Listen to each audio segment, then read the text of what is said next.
Tonight on CTV News at 6, a storm-weary city endures another round of severe weather.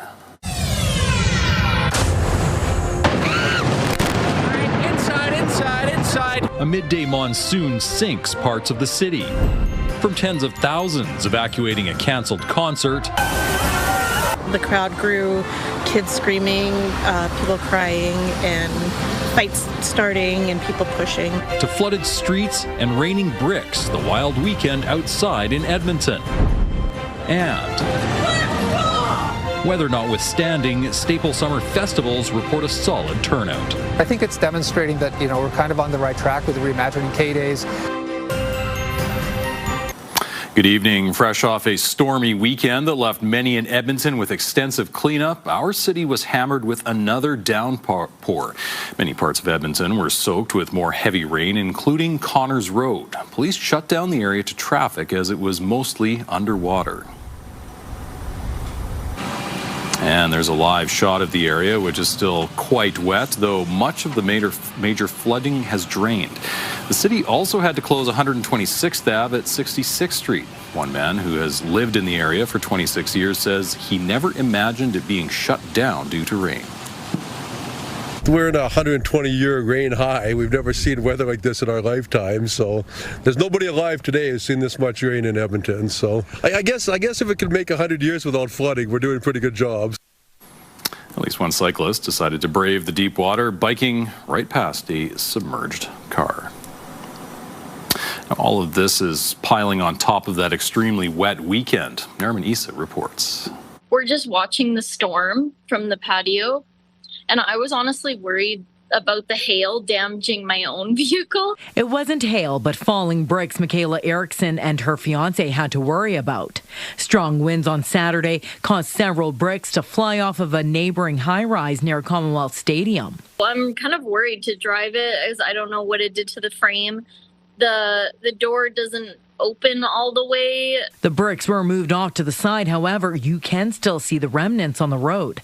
Erickson says this could have been much worse. There was people walking from the concert. We're not that too far from the stadium, the Post Malone concert. There were people walking home. Someone easily could have gotten hit. That's Grout Road. Several Edmonton roads and underpasses flooded, including Groat Road. EPCOR says the unprecedented storms are challenging its stormwater system. Given the frequency, speed, and intensity of the storms we've been seeing this summer, the system is designed to manage typical rainfall at a city level.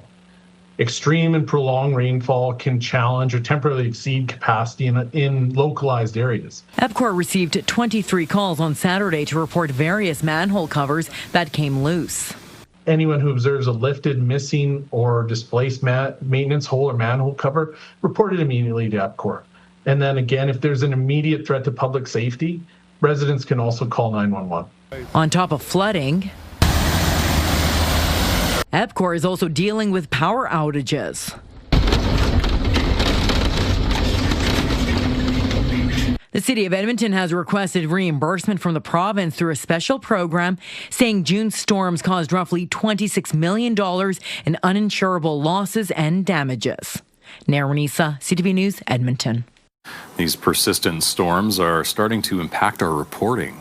Holy sh! All right, inside. That is our Noah Rashog, who is out speaking with people this afternoon who are cleaning up fallen trees after Saturday's storm. A nearby lightning strike spooked him and a few people in the Alberta Avenue area.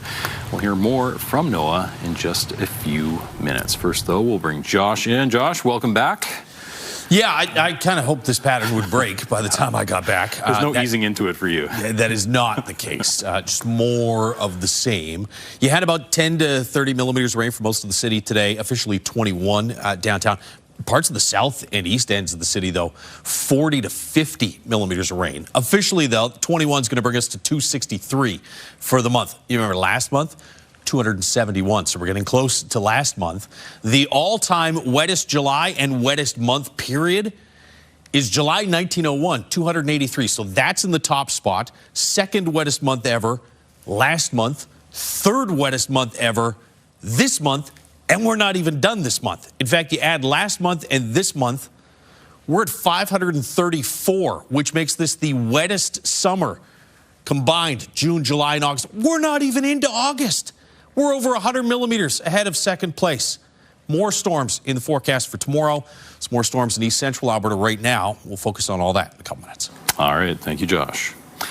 A downed tree shut down service on part of the Valley Line LRT route today.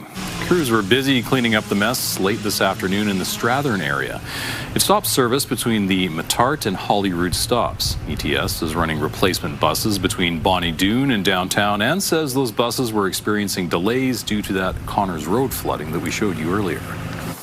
A concert goer is calling her experience at Commonwealth Stadium Saturday night scary. She believes more could have been done to protect fans who were there to see singer Post Malone. Amanda Anderson reports. A dark wall of clouds rolled into the city around 9 o'clock Saturday, a storm that packed strong winds and heavy rain as it made its way towards Commonwealth Stadium, where Post Malone was on stage. He made his announcement as the rain was coming down, and then an announcement came over and just told everybody to safely make their way and find or seek shelter. The city says the concourse can accommodate 31,000 people, and concert goers were told to head to covered areas of the stadium. And that's the main area where everybody, think of thousands of people in that stadium trying to flee into one small area on both sides. It was a disaster. She says it got worse from there. The crowd grew, kids screaming, people crying, and fights starting and people pushing. We thought we were protected, but we weren't. Those winds were so crazy. Things were flying in. The city says inside the stadium was the safest option for fans to shelter in place. While the rec center next door was available, the city says it wasn't a good option because people would have had to walk around the stadium to get there. They say all emergency protocols were followed and gates were open for fans who wanted to leave. After leaving the stadium and seeing debris from fallen trees, branches, and toppled flagpoles, Adel is glad they were kept inside. Still, she wonders what more could have been done at the time. We didn't see a security person in sight, nobody around for safety. I don't know, maybe this can help them looking. I hope this never happens again, but hopefully going forward they can better plan where they can situate people in an emergency like this. Amanda Anderson, CTV News, Edmonton. Saturday's storm hit neighborhoods with mature trees especially hard. Noah Rashog spoke to homeowners dealing with the aftermath. The tree just went down. The summer of storms continues across Edmonton. Saturday's storm brought gusts up to 84 kilometers an hour, knocking down trees and ripping away branches across the city. It looks a little like a war zone around here. Edmonton's urban forestry crews say that they have responded to 341 complaints related to trees since Saturday evening, and more than 2,200 complaints since the start of July. The sidewalk along this section of 91st Street is almost impossible to navigate.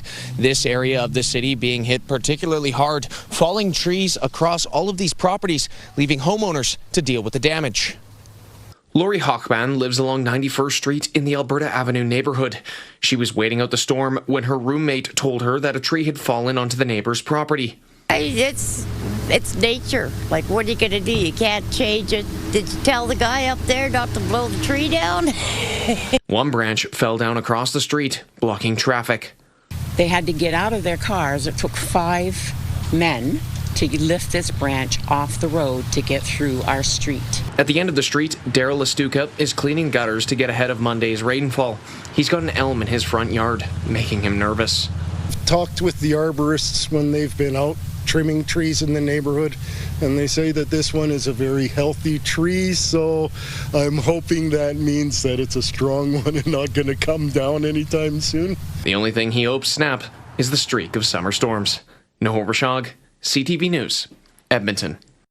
Albertans will now be able to self-refer themselves for MRIs, CT scans, X-rays and ultrasounds if they're willing to pay for it themselves.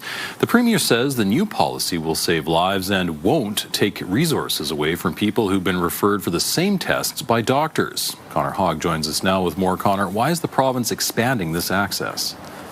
Jeff, the Premier says sometimes people have a feeling when something is wrong but can't get timely treatment. We just want to put the power in the hands of the patient so that they can get those peace of mind tests and hopefully get the all clear. But if they do end up getting something diagnosed, we want them to be reimbursed so that they can get directly into treatment. Primary and Preventative Health Services Minister Justin Wright says physician-referred services will be given first priority.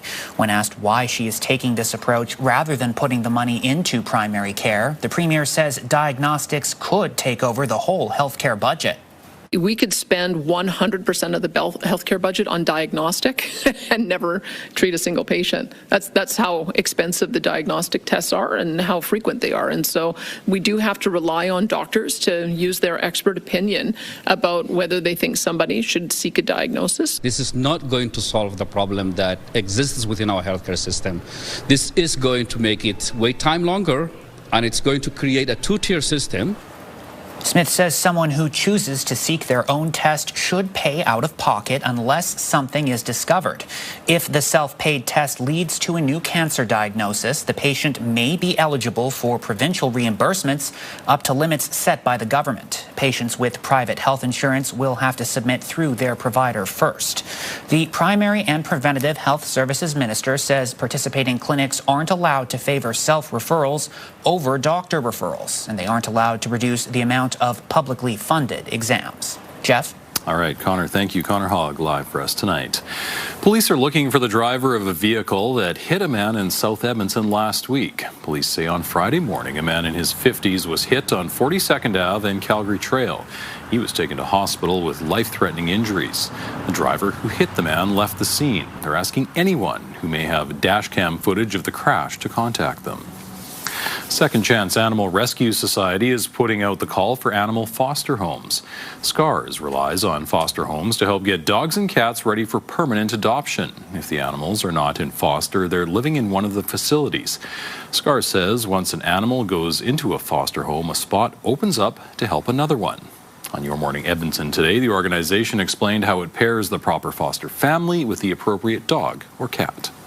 We pair you up with a supervisor who would assess your home. Do you have kids? Do you have another dog? Do you have another cat that doesn't do well with dogs, etc.? Okay. We would figure it out, and we would make sure that we match the best dog or cat with you, and then make sure it's easy after that. Animal foster homes are what make animal rescues able to continue saving lives. The need is high, and now temporary foster opportunities exist as well. Zach Hyman and a few other players with the Edmonton Oilers are in Toronto raising money for the Stollery Children's Hospital. Nice, I like it. Leon Draisaitl teeing off the 5th annual Zach Hyman Celebrity Golf Classic. Proceeds from the tournament will benefit the Stollery and the Hospital for Sick Children in Toronto. Hyman was asked about the Oilers' new coach, Mike Babcock, who previously coached Hyman when he played for the Leafs. Hyman says he had a very good experience with Babcock. He did a great job with a lot of the young players that were there. A few of the young guys that were there, all of us have had pretty long careers and they're still playing, and he set the foundation for us. So I think he's a phenomenal coach. I think extremely highly of him. The Oilers open their regular season September 29th at home against Vancouver. As two major Edmonton festivals wrap up this weekend, organizers say attendance is going up. CTV's Miriam Valdez-Carletti has more on how Edmontonians are embracing local events. Thousands of Edmontonians let their taste buds take them on a journey, getting a sample of what the city has to offer. Our attendance got a little bit of a bump, which we're excited about, especially this day and age with the economy, the price of everything increasing. After 11 days, Taste of Edmonton saw more than 250,000 hungry guests. The city's local restaurants also had an appetite to be there, with more than 180 applicants for around 50 spots. It just absolutely calls out to me that these restaurants are struggling in the city and that they're looking for a new opportunity to get their word out and get their messaging out. As the festival packs up, organizers say they're already looking ahead to 2027. What categories are we missing? What dietary categories are we missing? Are we missing a nationality? Edmontonians also flock to K-Days for thrilling rides and midway memories. There's so much going on in Edmonton, and so summer's such a great time to be here and to take your vacations right in your own backyard. The Midway saw its highest post-pandemic attendance, more than 783,000 people. That's 43,000 more people than last year. I think it's demonstrating that, we're kind of on the right track with reimagining K-Days, making sure it's about Edmonton for Edmontonians, really reflecting our community. Stormy weather forced K-Days to cancel 2 headliners, making organizers grateful for one extra change this year. Interestingly enough, we did purchase rain insurance this year, which is the first time we've done that. And I'm happy to report that we'll be able to claim on some of that. Organizers say comprehensive insurance is already in the works for next year, with this summer's weather showing it's important to be prepared for anything. Miriam Valdez-Carletti, CTV News, Edmonton. Well, Josh, it was a little different today having that big storm in the middle of the day when the sun's out, not in the evening. Yeah, really kind of raced through earlier in the day than a lot of the last few storms have come in. And I think tomorrow's storm risk is once again going to be a late afternoon, early evening event. But take a look at the radar map. There are the storms right there racing through just after lunchtime and into the early afternoon hours. You can see it's cleared out nicely in behind that. And I think we're done with the shower and thunderstorm activity for this evening. If you were in the west end of the city, it stormed a little bit, but you only got about 5 to 10 millimeters of rain there in the green zones. It was really south and east parts of the Edmonton area that not only had the heaviest of the rainfall, but also some hail, pea to marble-sized hail being reported in parts of especially southeast Edmonton.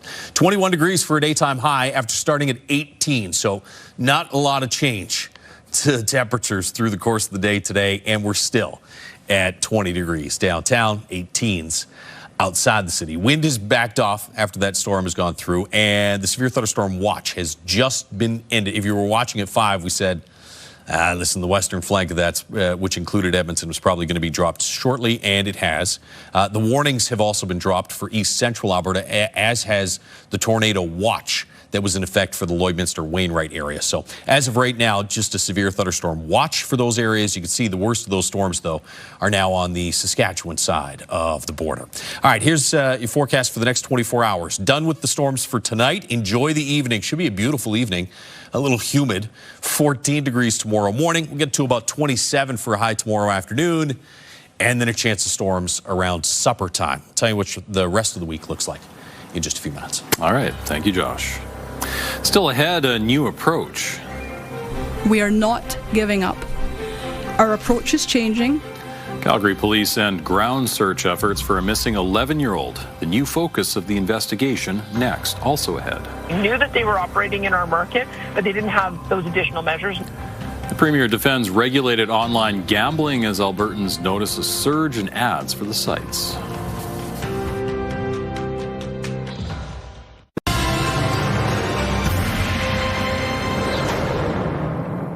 Calgary police are ending the ground search for an 11-year-old boy who's been missing for 12 days. Police say the investigation into Parker Wells' disappearance is shifting towards reviewing evidence, following tips and pursuing new leads.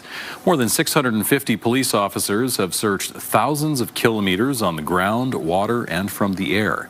Police have also contacted rideshare, taxi, and delivery businesses to ensure every vehicle in the area has been searched. They've also tracked garbage pickups in hopes of finding any clue as to where the 11-year-old may be. We are not giving up. Our approach is changing, but our resolve to find answers for Parker and his family is not. We will continue to follow up on tips, re-examine evidence, and pursue any new leads that emerge. If new information identifies an area requiring additional search activity, we are prepared and ready to respond. Police say they hope Parker is alive, but acknowledge each day that passes make that hope less likely. A search and rescue operation is underway in Waterton Lakes National Park. An 81-year-old hiker is missing. CTV's Carson Marsouk has more.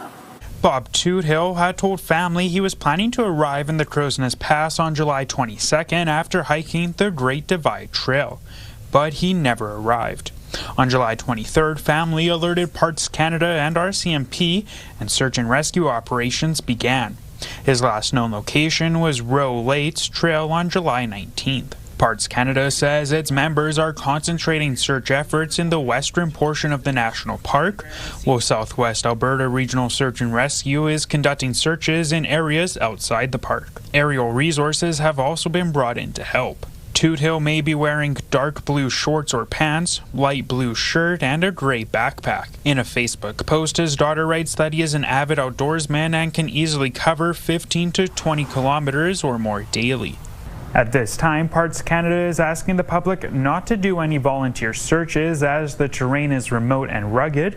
Officials say unauthorized search efforts could put people at risk and divert resources away from the ongoing operation. Carson Marsouk, CTV News, Lethbridge. 3 Alberta winter sports facilities will receive federal and provincial funding. The federal government is spending $33 million while the province is spending $26 million. The money is for improving the half-pipe at Windsport in Calgary and the National Ski Cross Training Centre in Kananaskis. The largest share of the money will go toward upgrades at the Olympic Oval on the U of C campus. The facility was built in 1987. It was the speed skating venue for the 1988 Winter Games in Calgary. Now that the province has changed laws to permit privately owned online betting websites to operate legally in Alberta, there's been a wave of new advertisements for those sites.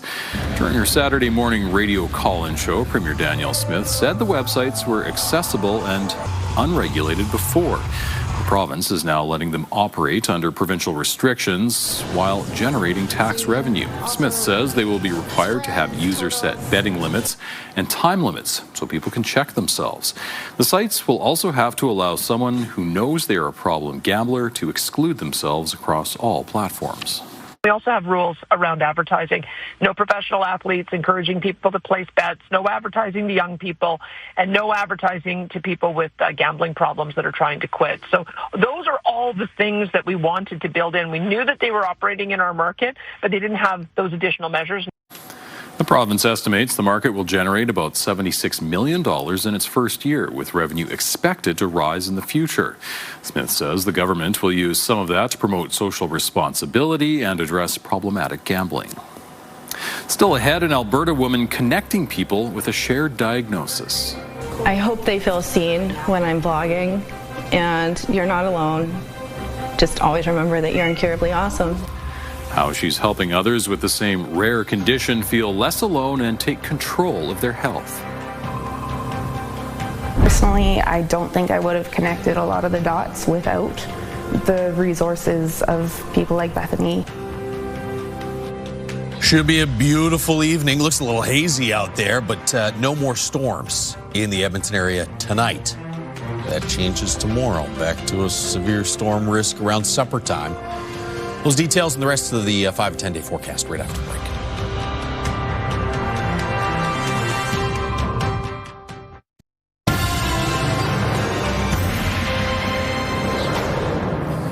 An Alberta woman living with a rare medical syndrome is doing what she can to help others in a similar situation. After being diagnosed with Ehlers-Danlos syndrome, she started an online video series to build connections and show her life is still incurably awesome. CTV's Kevin Fleming reports.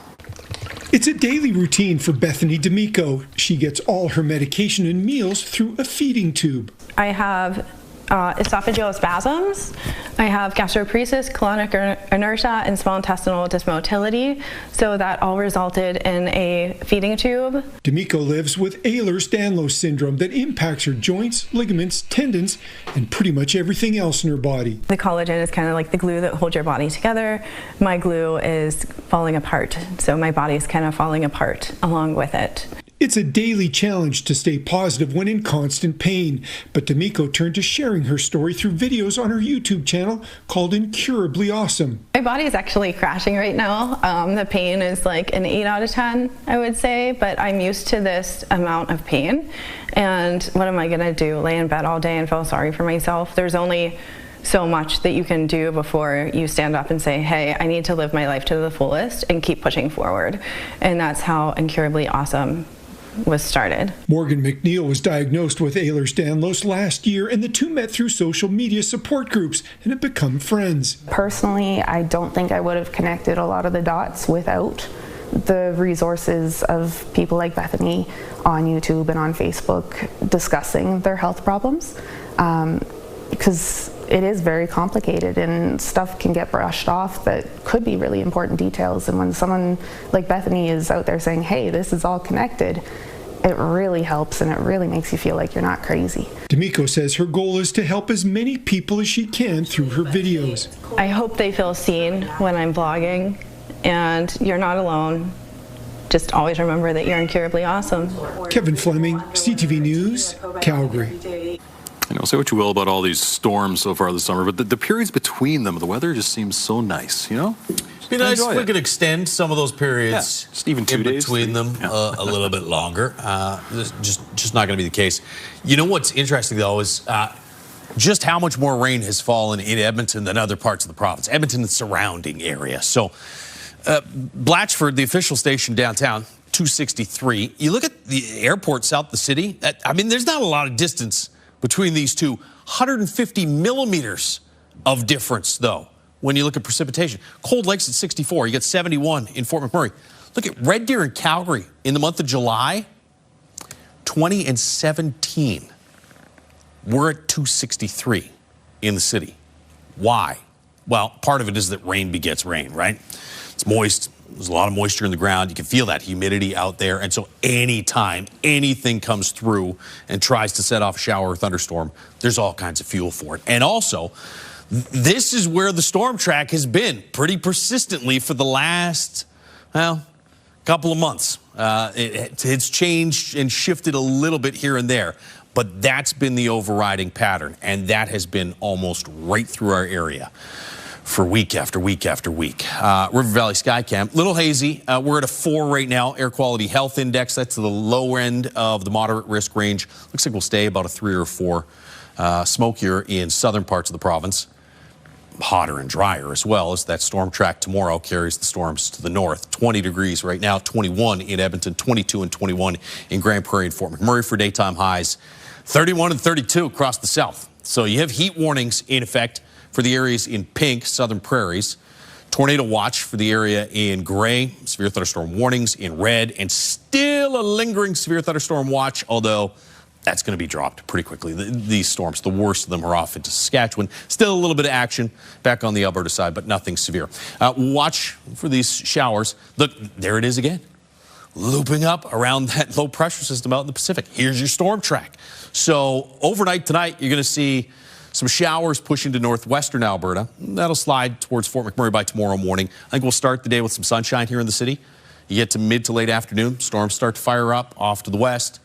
Again, this is going to be a lot of energy for these storms, potential for some severe storms from Edmonton off to the north, and that'll continue around supper time and into the early evening hours. I think 4 to 9 p.m. would be the best, most likely time frame, and then a little bit later in the evening for areas off to the east and northeast. I think we get a break Wednesday. Showers, scattered thunderstorms across the north. I think Wednesday should be dry here in the city. Thursday, back to a late day thunderstorm risk, though. Temperatures right now in the 18 to 22 degree range across most of central and northern Alberta. Here in the city will hold in the mid to high teens through this evening. 14 tomorrow morning. Mid-20s by lunchtime and a high of about 27. It was 21 today. 27. That's going to feel more like 30 tomorrow afternoon. Then the chance of storms.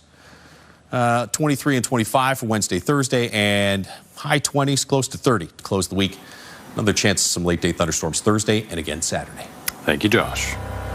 Still ahead on CTV News at 6, a Canadian intern arrested accused of spying at NATO headquarters in Europe. The junior employee that is most prone to manipulation, exploitation. Questions about Canada's vetting process and... As the president said, we are locked and loaded. Even more assets are going into theater, but he's giving talk some space. America hits pause on its bombing campaign in Iran.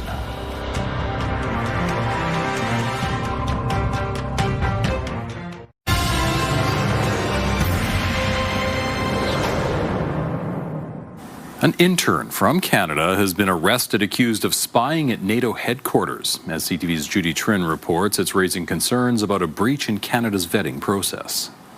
Belgian authorities have accused a Canadian female intern at NATO headquarters of being a spy. After her arrest, the woman's office and home was searched by police. Her computer data was downloaded. This arrest is prompting the Canadian government to investigate how she got her security clearance, which was vetted by CSIS and the RCMP. As a country, we will continue to investigate the processes we have and the security screening. It is an ongoing work that we do, and in this particular case, I think it's important to get to the bottom of what happened. The minister says whether the suspect worked for internal Canadian departments before she was hired at NATO is also being looked at. Belgium's federal prosecutor says the intern is of Chinese origin, a Canadian citizen suspected of spying for an unnamed third country and of being a member of a criminal organization.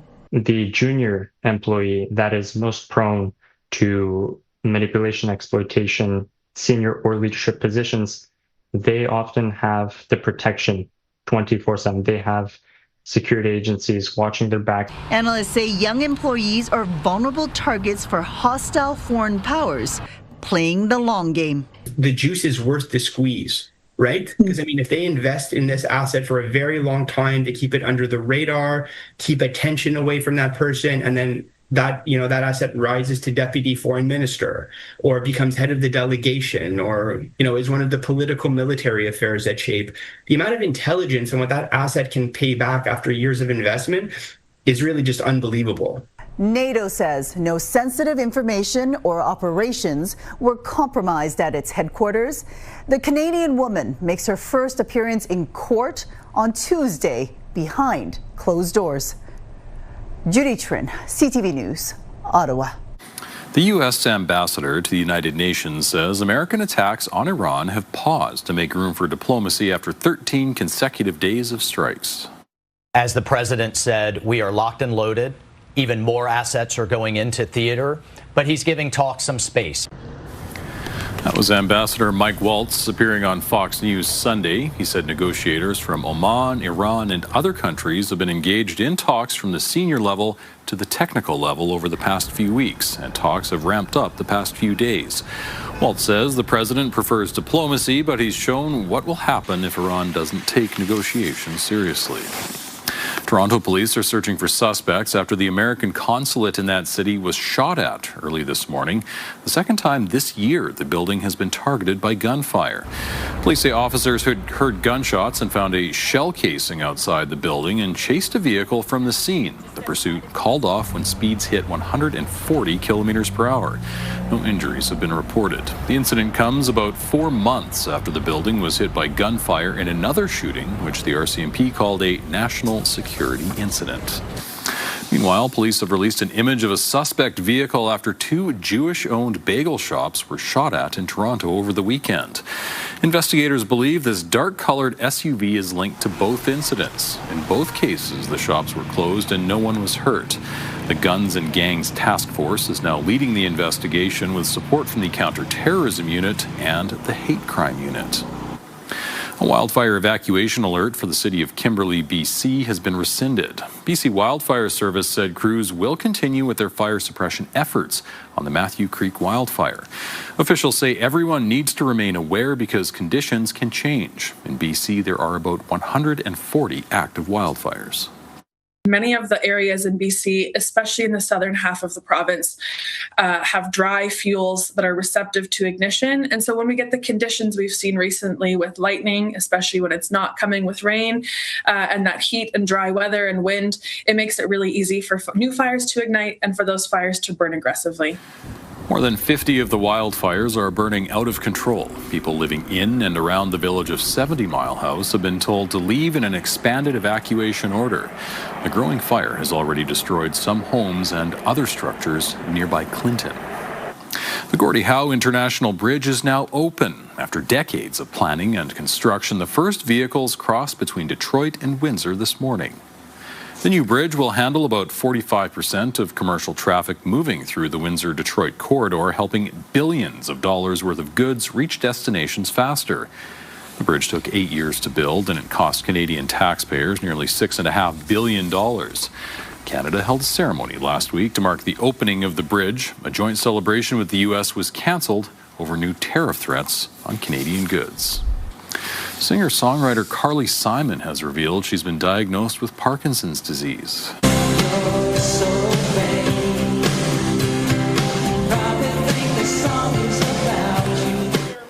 Simon shared the news, saying she took time to process and adjust to her diagnosis before deciding whether to speak about it.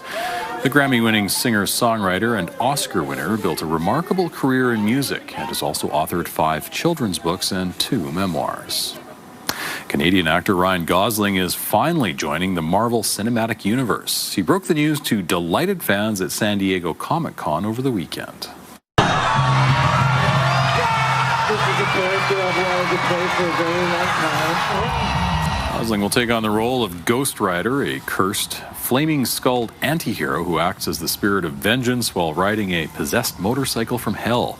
The new standalone film will be a reboot of the one starring Nicolas Cage in 2007. It's expected to hit theaters in 2028. Still ahead, reimagining Canada's healthcare system. The point of medicine is to show up for the human being in front of you. It's not to kind of like check these boxes and push people through.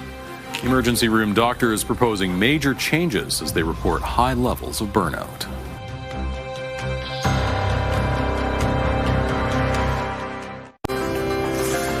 Looking at today's market numbers, the Canadian dollar dipped by more than 1/10 cent, now just under 71 cents US. Oil was down by more than $6, closing around $82 US a barrel.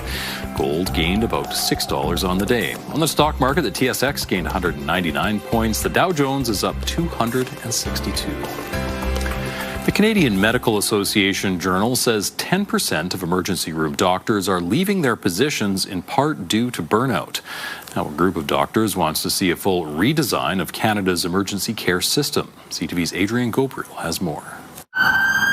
In emergency departments across Canada, overworked and understaffed doctors are burning out and leaving. The crisis is worsening year by year. This new study published by the Canadian Medical Association Journal has uncovered that 1 in 10 emergency department physicians are walking off the job due to burnout.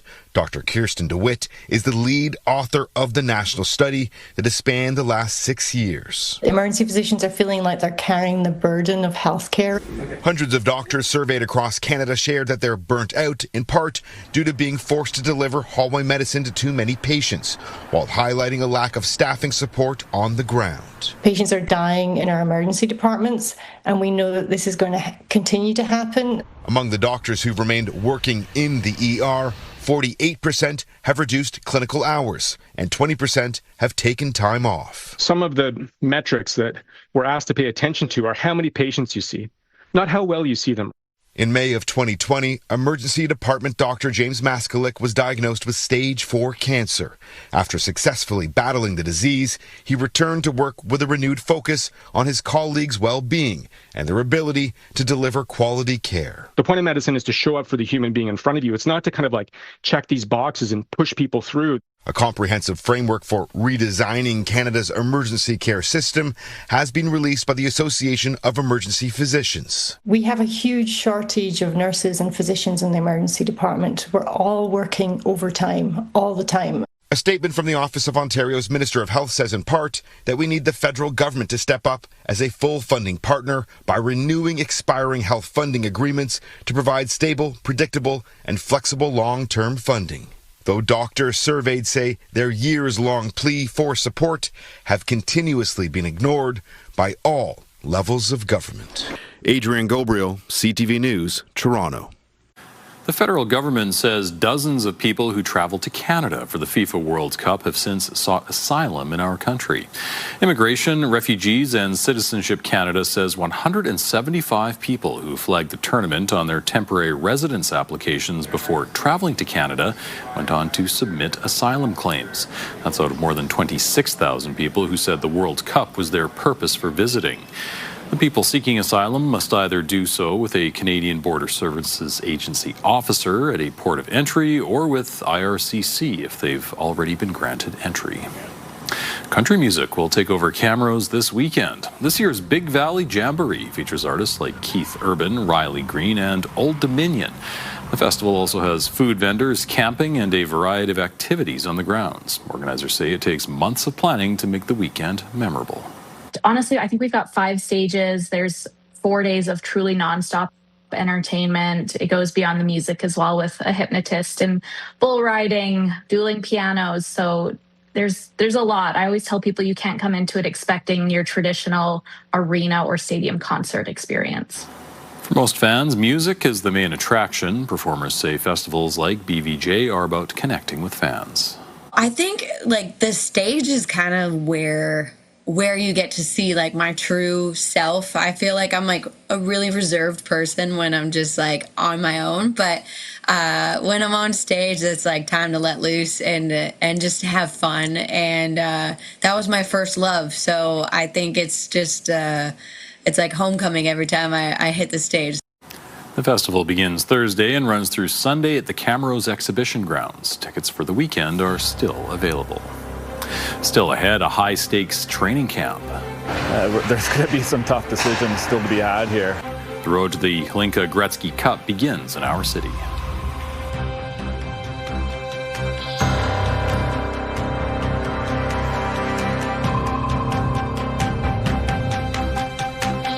Stay with us. We've got another full night of great shows for you tonight on CTV.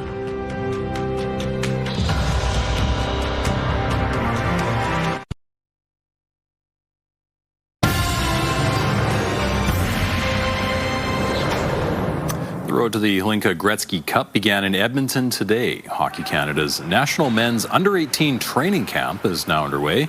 Players are competing to represent Canada. 27 of Canada's top young players are skating at Rogers Place and the Nate Arena. The week-long camp includes on-ice practice and exhibition games, including a game against Sweden this Thursday. Coaches will then evaluate the roster ahead of the tournament. 25 of the 27 players will make the cut. There's going to be some tough decisions still to be had here. I mean, there's 27 players in camp, 24 skaters, 3 goalies. So there's going to be some decisions that they're all elite players here. So there's going to be a process to be had. This is day 1. We're going to get some practices. We're going to get some games. We're going to let that process take care of itself and then eventually get down to our group. The final roster will be announced ahead of the tournament. Canada opens the Hlinka Gretzky Cup against Switzerland August 3rd at Rogers Place. Students from around the world are using their robotics skills in a fight for bragging rights.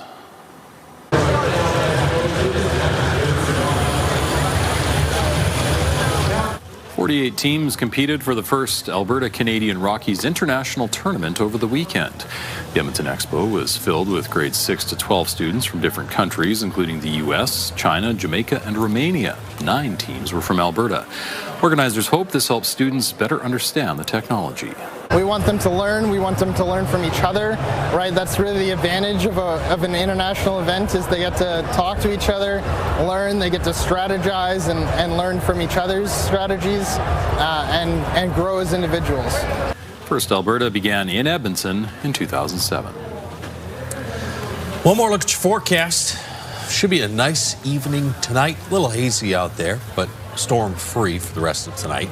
Can't say the same for tomorrow. Some sunshine in the morning. Clouds will build up through the afternoon, and then around supper time tomorrow, good chance of some thunderstorms. 27 for a daytime high. 23 and partly cloudy Wednesday. I think we get a break Wednesday. Thursday evening, it's going to be pretty scattered, but you might see some thunderstorms.